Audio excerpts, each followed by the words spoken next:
Hello everyone, we are back. It's me Slicks, and today I'm gonna go through the Pyros Shard Summon event. I think this is a really good event for everyone. Even if you have Pyros, his A3 is really good also. I have him A4, so A5 doesn't do that much, but I will go for him anyway. So we're gonna look through the calendar here and see what's required and what you need to do to get him. As you see in the calendar, there are 125 shards available in here. But something that they haven't mentioned in this calendar is that there are some extra shards in the trial events here if you manage to get the top 3. I think it's 3 to 10 shards or 3 to 8 shards. I'm not quite sure, but that means you could actually get 2 copies of Pyrus if you place well in these tournaments here. I think you have a little bit jiggle room. Maybe there's like, you need 150 shards to get 2 pyros, and I guess it's like 180, maybe even 190 shards total if you count the tournaments. So what do we have here? Starting on Friday, we have Spiritual Altar, so it's a summoning event. And I also see we have Arrival of Heroes here, so it's 2 summoning events, but one is for the tournament. And we also have Brave Conquest with Vault in the Sands. So this is Gear A2. So these two goes well together. So you just need to farm Gear A2 to get that. And then we have Awakening of Heroes. It doesn't require that much XP. You need some XP though, but it should be pretty easy to complete. Then we have Tales of the Smith starting on Sunday. Also a pretty easy tournament. I'm not sure how much gold you need, if it's 3 mil or something like that. But it shouldn't be that hard. Then we have Forgotten Palace starting on Tuesday. Is that Gear Raid 3? I'm not 100% sure. Maybe it's Gear Raid 3. And we have a Brave Conquest here, so I assume these two go together. So if you don't have that much resources or stamina, you could wait until Thursday. And then on Friday we have the next summoning event again. So it can be good to save some shards if you reach the max rewards on this week's event. Depending on if you're a spender or how many shards you have saved up. So same thing here, double summoning event.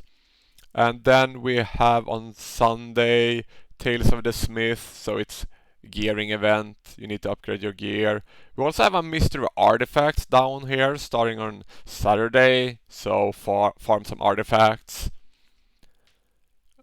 which goes into the Brave Conquest here. Then in the end of the week, starting Thursday, we have Duel of the Champions. Maybe I forgot to say it here. It's Arena. It's probably the most easy one to complete. And another summoning event here. But if you look at this, Awakening of Heroes starts at Thursday. No. I'm reading wrong. It's just one summoning event here. It's Awakening of Heroes. I read wrong. Sorry. So Awakening of Heroes is once again level up heroes. So this might be a bit tough if you're low on stamina. But you don't need this to get 1 copy, but you probably need it if you want 2 copies. And we also have a Lost Legacy down here. I think that's... What do we have left? Gear Raid 1? Yeah, I think it's Gear Raid 1. I'm not that good at the names yet, but I will learn with time. So, that's for the calendar. Should we take a look at Pyrus? To see what his kit is.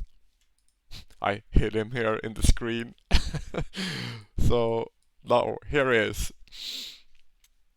So Pyrus is a mage, lord for Infernal. It means like he helps his faction increase faction allies basic attributes by 10%. This is good, but this is not the best thing about Pyrus. The best thing is when the Lord Pyrus casts the destruction command, all faction allies gain penetration increase for 10 seconds. So this means they ignore 30% of the defense and the magic rest. That's really good. So let's take a look here at his kit. His talent is Pyros increases attack speed by 50 per attack for 5 seconds, stacking up to 6 times. So he scales with attack speed, but you don't build him with attack speed anyway. It's just some extra bonus stats here. So let's look at his skills. His normal attack deals 100% damage to one enemy. Then we have his ultimate, and this one is really good. This is what Pryos is all about. When activated, increase damage by 60% for 15 seconds and marks one target in range with the highest HP at the moment to make it a prioritized target, while dealing 30% damage per second. So whoever has the highest HP, he will focus, and all the other units in the Infernal faction will focus that unit also. The mark lasts for 7 seconds and explodes at the end of its duration, dealing 200% area damage. So it always also splashes to nearby enemies. When the hero is deployed as a lord, gain focus fire effect. So this is what I was talking about. Faction allies, except healers, join forces to channel energy to the lord for a powerful strike, regardless of their locations. The damage of this strike increases based on the numbers of participating heroes. So the more heroes you have, the bigger the strike. So with Pryos, you want to ult at the same time with all your infernal heroes to get the maximum damage. And then we have his passive, inflicts vulnerability, physical damage, and vulnerability magical damage on targets marked with the destruction command, and deals 150% additional area damage when mark explodes. So for his awakenings, he has one good awakening, I would say. I'm not super fan of this. During destruction command, increase crit rate by 20%. Then we have crit damage 10%. It's fine, it's some extra stats, but this one is really good. Delusion gaze lasts 5 more seconds if this target is still alive after the end of destruction command. It means like this: magic damage vulnerability and physical damage vulnerability lasts for 5 seconds more if the target survives, and that's a lot of extra damage. Then for his A4, penetration 5%. A5 recovers 200 rage when the target dies during destruction command duration. If you use him outside guild boss, I guess this can help you a little bit to get his ult back faster. But for the guild boss, this doesn't do that much. So, should we take him for a spin in the guild boss? And I can show you like a team that you... Oh, now you can see some rewards here also today. Let's see what we get. This is a good night. This is what you have to look forward to. If you can manage to beat Nightmare 4 20k chest, this is what you get. And you also get this. There we go. So for the guild boss though, here is my team at the moment. It's not that good. I still need a couple of heroes to make a really good team.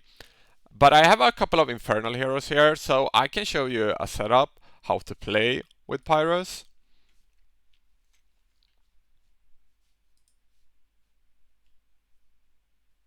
So Silitude is all the damage for Pryos. Cetrum helps a bit, but Silitude is really good. So if I place Silitude here, we can place Cetrum here. We can place him there. I'll just show you the setup with the infernal heroes like this. And if you have Laurel, it helps the rotation timing of the ults a lot. So let's put her in here and I will show you what I mean. So here we start Pyros, Silitude, we remove Laurel, then we can activate Setram and Dolores right away.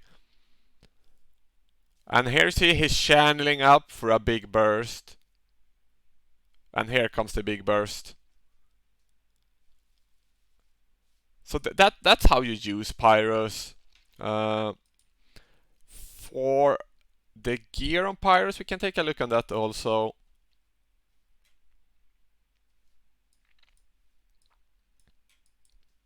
I don't think mine is optimal at the moment. I would recommend Nightmare Samsara if you're like early to mid game. If you're a whale or have a lot of accessories, a Terra Starlight could actually be really good on him to get even more damage on him. But then you need more ranged regen from other sources like Hollow, Eloin. So this is probably the artifact you will use if you're early to mid game. For the gear, I would recommend either this set or this set. And for the accessories, I don't have a set for him here, but you can play the wisdom set if you have good pieces. I don't think you should ever like force a set, but if you have the good pieces, go for it. This could be an early to mid game set, and later on you should go soulbound if you can. I'm not even there yet, so it will take a while until you get good pieces for him. So I think that's it. If you have any questions about Pyros or how he works, you could ask in the comments, because I had a bit trouble understanding him in the start when I was new to the game. So if you wonder anything about him, just ask me in the comments, and I will try to reply when I have time. So that's all for today. Don't forget to subscribe and like. Thank you so much. See you.